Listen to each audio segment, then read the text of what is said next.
Thank you for joining us here on World Cancer Research Day. I'm Joe W. Ramos, the director of the LSU LCMC Health Cancer Center and the CEO and director of the Louisiana Cancer Research Center. And I'm joined here by our team from the LSU LCMC Health Cancer Center, Dr. Charlie Wood. My name is Charles Wood. I'm a professor at the LSU Health Cancer Center and also Associate Director for Basic Research. My name is Augusto Ochoa. I'm a pediatric immunologist by training, and I'm the Deputy Director for the LSU LCMC Cancer Center. My name is Amelia Jernigan. I'm a gynecologic oncologist by training. I'm an Associate Professor of Gynecologic Oncology with LSU Health New Orleans, the Medical Director of the Cancer Center at University Medical Center in New Orleans, as well as the Interim Medical Director of Cancer Services with LCMC Health. Thank you all. So while today is the one day a year that we mark World Cancer Research Day, we have researchers working tirelessly in our labs, in our clinics, in the communities around the state and around the world every day of the year. And so we wanted to take a little bit of time today to sort of introduce you to what we do at the LSU LCMC Health Cancer Center, but you can understand that this is something being done by researchers around the world. So let me give you a little bit of a sort of a basic understanding of what we're all about at the LSU LCMC Health Cancer Center. So our cancer center is designed to be one that serves people, both urban and rural communities, especially those who have access issues with getting to the clinic and those who are underserved. And so our vision is to be the cancer center that leads the way in creating new ways to make sure that we have equal access for all to the very best in cancer research and cancer care. And we do this in a very holistic way. We're working to become a great center for Louisiana by hitting all of the elements that we need to be taking care of to ensure that we have a chance to make a dent in reducing that burden of cancer throughout the state. And so this has got multiple elements to it. So first of all, we want to help prevent cancer. The best case scenario is that we prevent most people from getting cancer. So we have a team that is engaged in understanding what causes cancer in our state. Everything we do at the Cancer Center is designed specifically for Louisiana. So we are all about doing the research we need here, bringing the clinical trials in that Louisiana's patients need, and making sure that what we are doing has an effect in our communities. And so first and foremost, let's help make sure that we reduce the number of folks who get diagnosed with cancer. So we have a number of researchers who are out in the communities trying to understand what's causing cancer in those communities and to create programs to help reduce those exposures. So for example, we have the Tobacco-Free Living program that's trying to make sure that we create more and more of our parishes that are smoke-free in public communities. So reducing exposure to cigarette smoke. We have a team that is trying to make sure that we work in the hospitals, especially FQHCs around the state, smaller community hospitals and rural hospitals, to help make sure that we provide the means for people to move from smoking, tobacco cessation in programs. So these are elements that we're trying to make sure that we reduce the exposures to the various things that can cause cancer.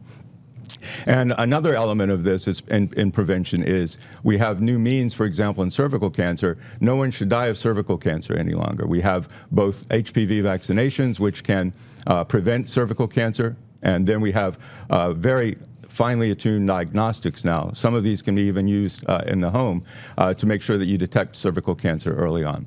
So there are lots of things that we have in our communities to try and prevent cancers, and then we have to make sure that we detect them early. If you still will have people who get cancer, the best case scenario is to find it early. And so we also have a number of programs working around our communities to make sure people understand when and where and how to get screened. And so some of these center around, again, cervical cancer. We have new lung cancer initiatives to make sure people understand that if they're at high risk, they can get screened for lung cancer. And this allows us to have a better chance of catching lung cancer in the early stages, stage 1 and 2, when there's still a very good chance of curing that cancer, as opposed to waiting for symptoms to occur where you catch it more at stages 3 and 4, where it's a much more difficult disease to cure and to treat. So we have elements to catch cancer early. This is basically programs to get people to get their screening done. If you don't catch it early, then you still need to provide the very best cancer care. And this is where our clinical trials come in. Making sure that patients have access to clinical trials gives them the very best care that's available and also access to what may be the standard of therapies in the future.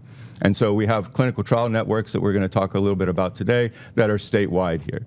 And then finally, we don't have treatments and clinical trials for every cancer. There are still a number of cancers that are very, very difficult to treat. For example, pancreas cancers and brain cancers. I work on brain cancers, for example, and we have very few therapeutics for brain cancer at the moment, although every day there are new things coming up and new exciting findings. But we still need to do a lot of work to create new therapies for things such as brain cancers and new diagnostics. If we could catch pancreas cancers and brain cancers much earlier on, we'd have a far greater chance of providing curative therapies. And so these are some of the elements of what we work on: preventing cancer, detecting it early, treating it with the best standard of care in the newest clinical trials, and then finding the cures of tomorrow through basic research at the bench. And then the final element to what we do at the Cancer Center is making sure that we train the next generation. We are certainly want to make sure that this continues into the future. There are undoubtedly going to be problems that continue to arise, and we need to have that next generation prepared. So we have educational programs throughout the Cancer Center that actually we do community engagement early on with through, we look for programs we can do with kindergarten, elementary school, and high school especially. There are a number of programs that we can run with the high schools. Then undergraduate teaching, graduate teaching, but then fellows programs for our doctors, residencies. We have our postdoctoral researchers, folks who are in our labs, who are our apprentices, if you will, for research in the future. And then continuing education. And once you've established your own lab or you're working in the clinic, there's still always something new coming up. So we've got to make sure that we're always aware of the very latest in cancer care, the very latest in cancer research. And so we have the education component to do this. And so overall, our Cancer Center is really centered to bring the very best cancer research of very high quality and impact, but doing that in service of our communities, being sure that we get this research to the communities, to the people of Louisiana. But also, this is a dynamic. We work with our communities. We need to learn from them what's necessary. What are the programs they need? What's the research that they need? Be sure that we're doing that kind of research and that we work with them to have an impact that they can feel. This is one of the most difficult things for us, is to actually make a difference in communities around the state. And that's what we're all about here. And I wanted to have a little conversation today with some of the people on the ground doing that work. And so I think I'll kick it off first. Everything I just said really requires a high level of collaboration. And the statewide reach requires that we do that collaboration around the state. And this is something that Dr. Augusto Ochoa has been doing for years, both with clinical trials and other kinds of research. So I thought, Dr. Ochoa, if you could tell us a little bit about the work that you're doing. Yeah, so thank you, Joe. It's actually a very exciting time to be working in cancer research and cancer treatment. As we all know, the war on cancer was launched in the 1970s, and over the last 5 decades, there has been an enormous surge of new developments and new findings that have now led us to a whole slew of different treatments that have made it possible now to extend the lives of cancer patients and even cure many of them. Today, cancer that was lethal back in the 1970s, 75 to 80% of the pediatric patients, so the children who have cancer, are cured of cancer. And up to 60% of the adults have long survivals, and many of them are cured of their cancer. So it's a very exciting time. But in order to get there, as Joe laid it out very well, it requires a very close collaboration between researchers and investigators in multiple different fields. So there's no single individual that can have all that knowledge.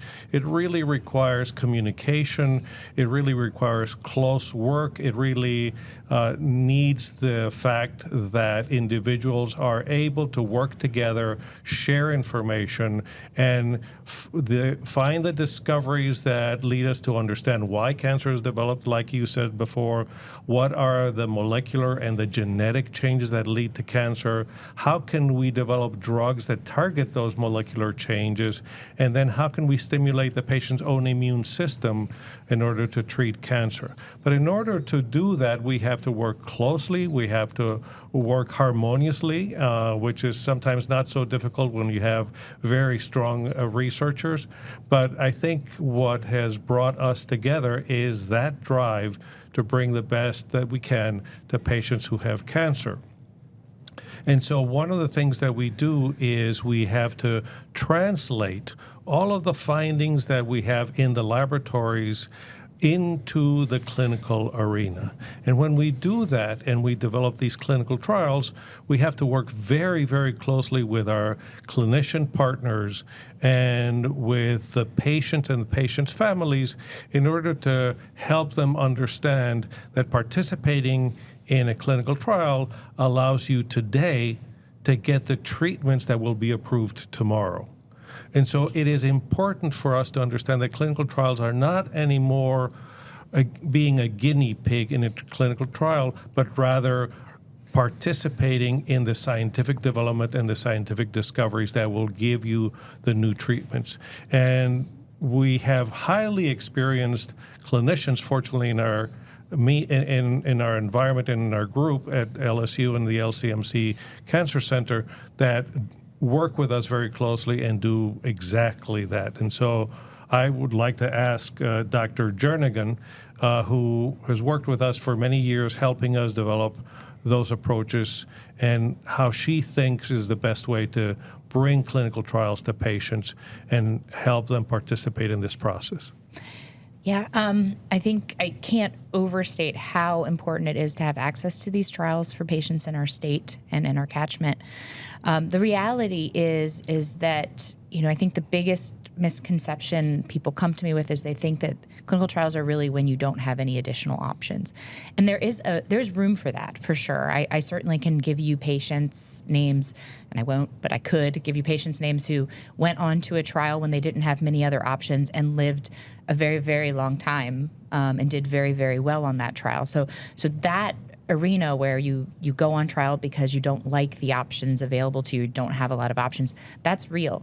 But clinical trials are about a lot more than that too. They're also about understanding, the toxicity of medication. So sometimes we get so good at treating cancer, and in many arenas, we've gotten really good at treating cancer. It's really a chronic illness, right? And so the question may not be, how do I make you live forever? The question may be, how do I make you live better forever? And so how do I make it so that you don't have so much numbness and tingling, or maybe you won't lose your hair, or maybe the nausea will be better? There's a lot that goes into clinical trials beyond just trying to cure more cancer, although that is, of course, an important objective. So I think that's the first thing that patients need to understand. The other thing that my patients have expressed to me, and we actually did survey a lot of the women in my practice to see what the biggest motivator was to go on clinical trial, and the biggest thing was to help their neighbor. I think there's something tremendously insightful about that. I think that's also extremely Louisiana to want to help your neighbor, and it's very altruistic and not very selfish at all. But because if you're asking me, I want to go on a clinical trial because I know that means my outcomes will be better. But if you're asking the average Louisiana woman, they're just being a genuinely good person.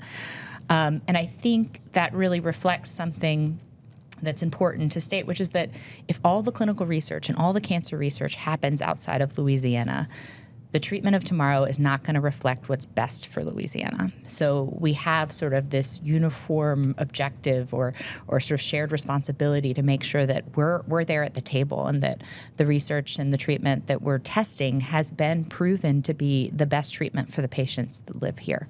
So I think that's a really important message to deliver. So let me take this to the next level. You all just stated really eloquently the value of clinical trials. Not everyone can get to New Orleans to get on a clinical trial. Yeah. So what are we doing to try and bring clinical trials to people around the state where they live?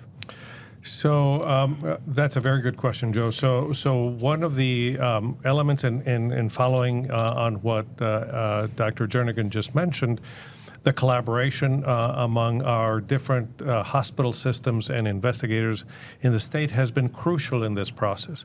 The National Cancer Institute realized that if they did not bring clinical trials and the new developments to most cancer patients in the United States, it was not as significant if it just helped a few patients in the very large cancer centers. And so to do that, they developed a program that is called the NCORP. It's just an acronym for clinical oncology research. And we competed for that in partnership, a partnership between LSU New Orleans, LSU Shreveport, the Ochsner Medical Center, and Mary Bird Perkins. And we were funded by the National Cancer Institute. We created what is now called the Gulf South Clinical Trials Network. You can actually look it up on the internet. And it has 49 sites, 49 clinical sites throughout the state of Louisiana, parts of Mississippi, and now Alabama, through which we can offer clinical trials to patients closer to home. So instead of having to drive 70 or 100 miles to New Orleans or to Baton Rouge to get their clinical care, they can get it closer to home. The patients can search online at this website, and they can find who are the providers, what are the hospitals that can offer clinical trials for them the closest to their house. And so this has been an enormous success, so much so that we now enroll over 1,500 patients a year on clinical trials, before we were enrolling maybe 40 or 60 altogether. And of those, 50%, a full 50% are minority and underserved patients. And so this has caught the attention of the National Cancer Institute, that has realized that we are doing something in Louisiana that is not being done anywhere else in the United States. And Dr. Jernigan, you also take part in these trials. I believe you also get to places outside of New Orleans. Can you tell us a little about what you're doing in that area? I mean, this is something that, I didn't know I was passionate about until we started doing, and it's been extremely meaningful. Basically, in the heels of the COVID-19 pandemic, we started this virtual surveillance program, which really just means patients who have been cured of their cancer or who are in remission, they would typically have to travel all the way to New Orleans for a full pelvic exam and a checkup afterwards. And many don't want to do that because it's a tremendous burden to travel several hours every 3 months. We have this really fabulous gynecologist, Dr. Provost, who works in Lafayette, and she kindly agreed to do the physical portion of the exam, and then we Zoomed in. So we had these sort of hybrid, virtual, in-person, multidisciplinary visits. So that has become tremendously possible, and even though COVID-19 is not something we really think about much anymore, we've continued that program because it's really helped patients financially, and with the time burden of surveillance visits, follow up with recommended surveillance. Well, one of the things that we noticed was that we would often offer a patient a clinical trial, and the intervention might happen with us in New Orleans. So we have one that's, patients get 2 different types of surgeries for their endometrial cancer. We have another one where you get 2 different types of surgeries for your cervical cancer. And these are great trials, and the patients in the Lafayette region really wanted to participate on these trials. But when you said to them, well, for follow-up, you can't do the Steel Magnolias program, you're going to have to actually physically come see us, that caused pause because that's a tremendous burden for these patients to have to do that. So we set up this Rare Camellias program where they can actually do their follow-up visits for the study in Lafayette, just like with the Steel Magnolias program. And so it's allowed us to extend access to clinical trials to a rural population. And we're hoping to be able to duplicate that at additional sites and with additional types of research. So I think this is a good moment to change it up even a little bit more. Mm-hmm. So when I was growing up, one of the things my dad sort of ingrained in me was that you can think globally, but you really have to act locally. And I think that we've been acting locally, becoming a model for people around the country.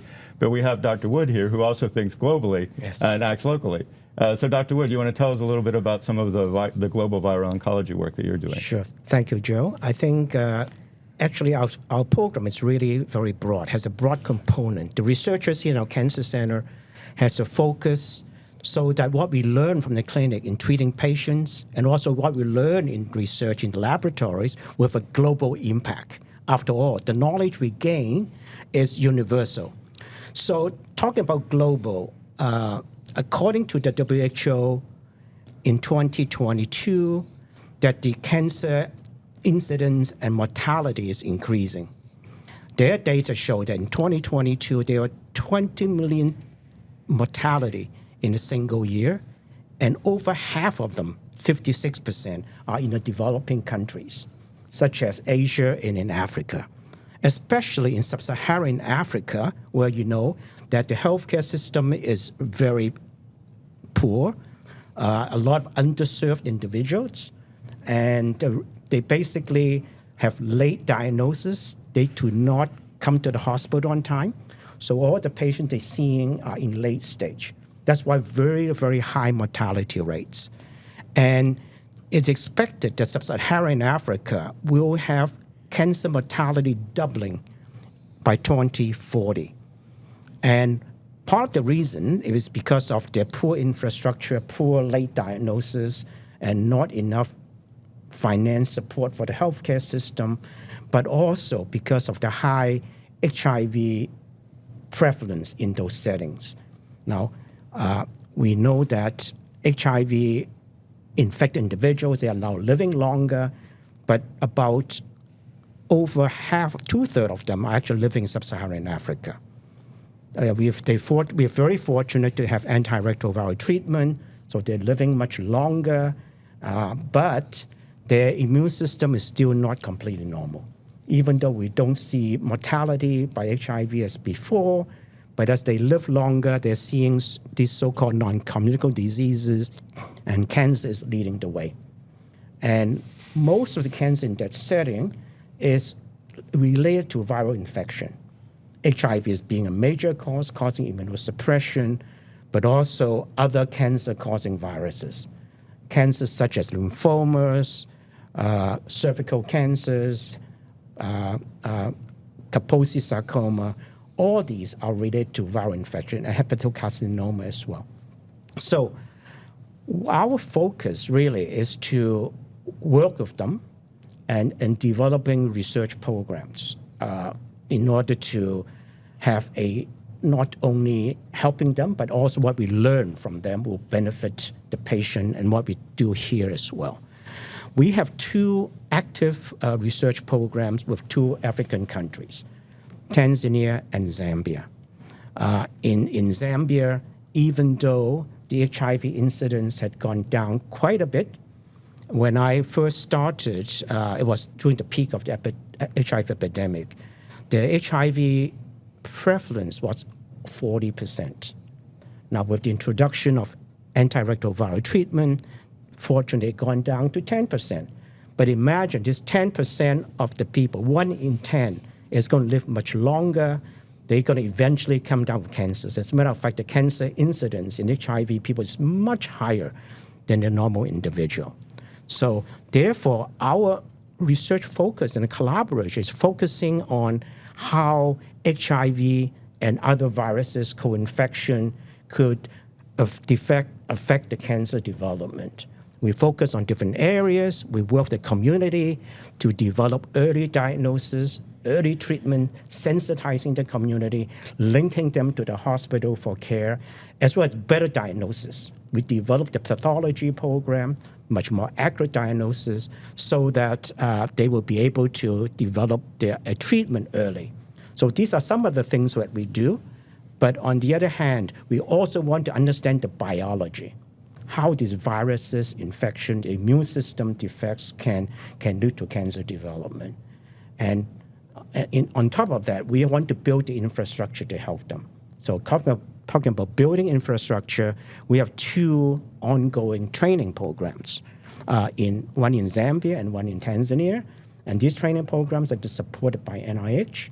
Their goal is to help train the researchers, the clinicians. They come to Louisiana, to our cancer center, to learn the latest in clinical care, in cancer diagnosis, in pathology, and in basic research. And also, we want to bring what we learn from here to them. We strongly believe that cancer is borderless. What we learn in Louisiana will benefit not only the patients in Louisiana, but will benefit patients globally. And what we learn in sub-Saharan Africa is going to bring back and to help our patient care and our research here in our cancer center. Great. I'm going to take this in a whole different direction again.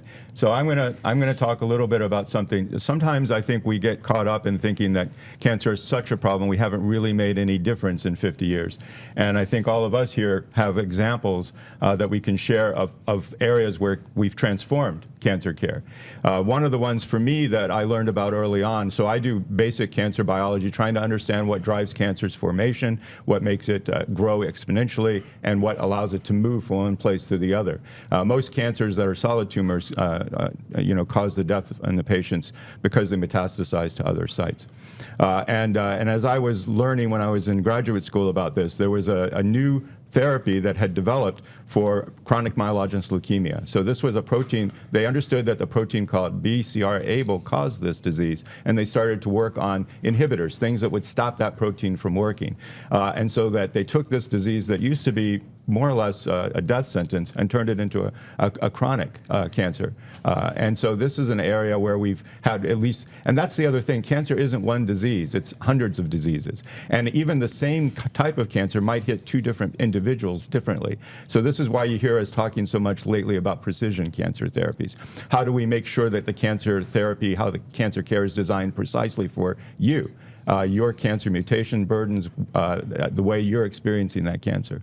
And so these are areas where the more tools that we have, the better. So with BCR-ABL, understanding that protein and how it drove chronic myelogenous leukemia, we were able to now turn that into something that is no longer a lethal death sentence for those patients. But let's go all the way to the end to Dr. Jernigan.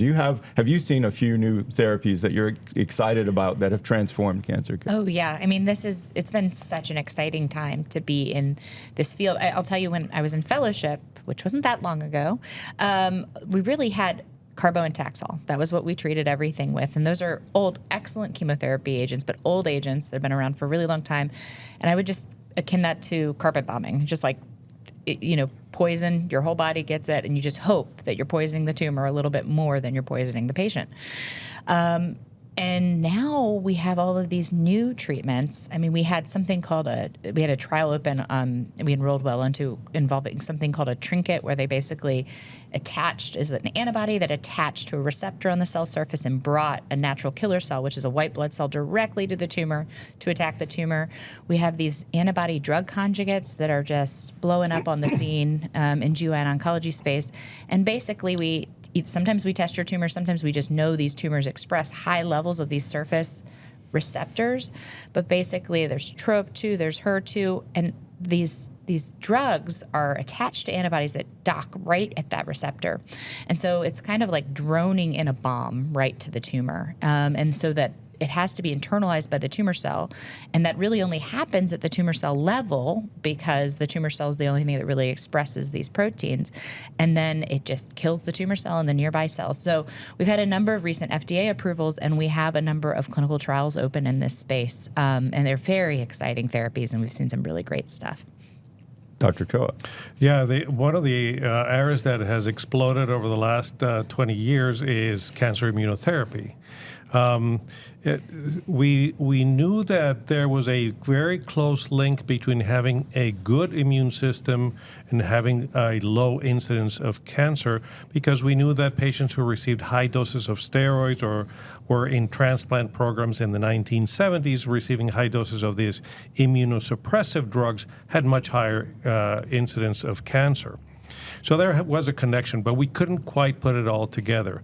But in the late 1990s and early 2000s, we understood that cancers were very intelligent in ways that they could escape from the immune response. They could cover themselves up with what I would call stop signals, which would stop the immune response from attacking them.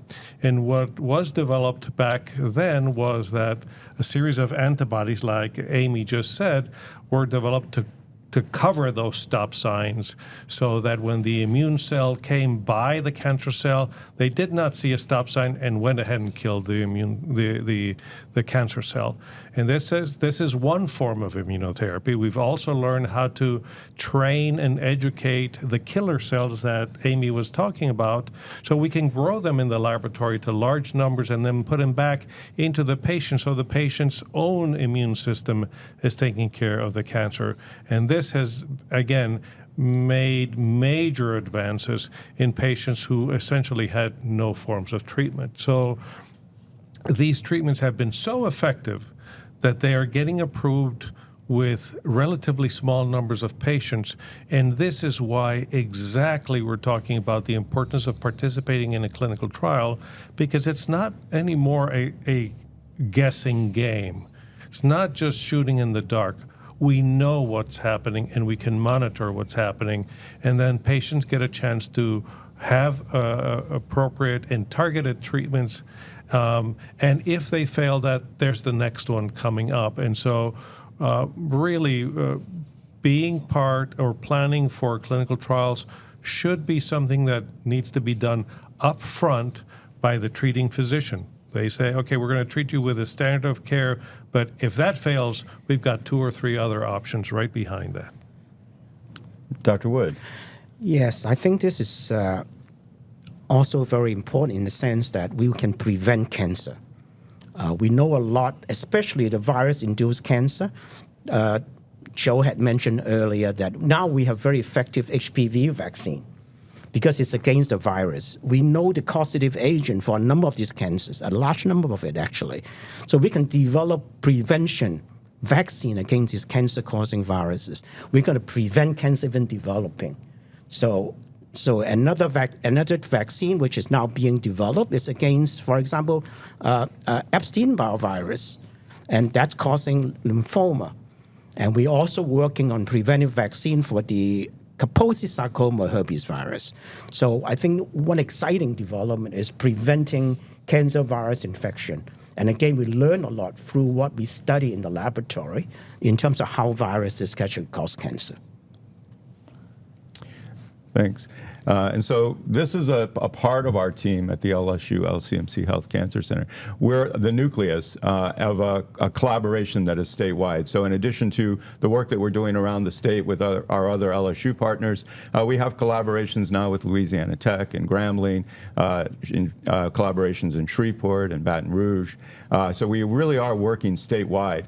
We've had events with our community engagement team now 2 years in a row, one at Louisiana Tech last year, and this year we were at Grambling. So we are really working hard to work with our communities to learn from them. But we're also working hard to grow our team. We are an insufficient number of people working on this problem. And so one of the things our cancer center is doing very aggressively right now is recruiting more talent back into the state to be able to have new collaborations and new approaches to attack cancer. So this is something that's a very big part of what we're doing now to really grow our ability to attack cancer here. And we are also working hard in our hospitals to improve how the hospitals work. I think if we can take just a minute, Dr. Jernigan is working very hard on this. I just heard from her yesterday.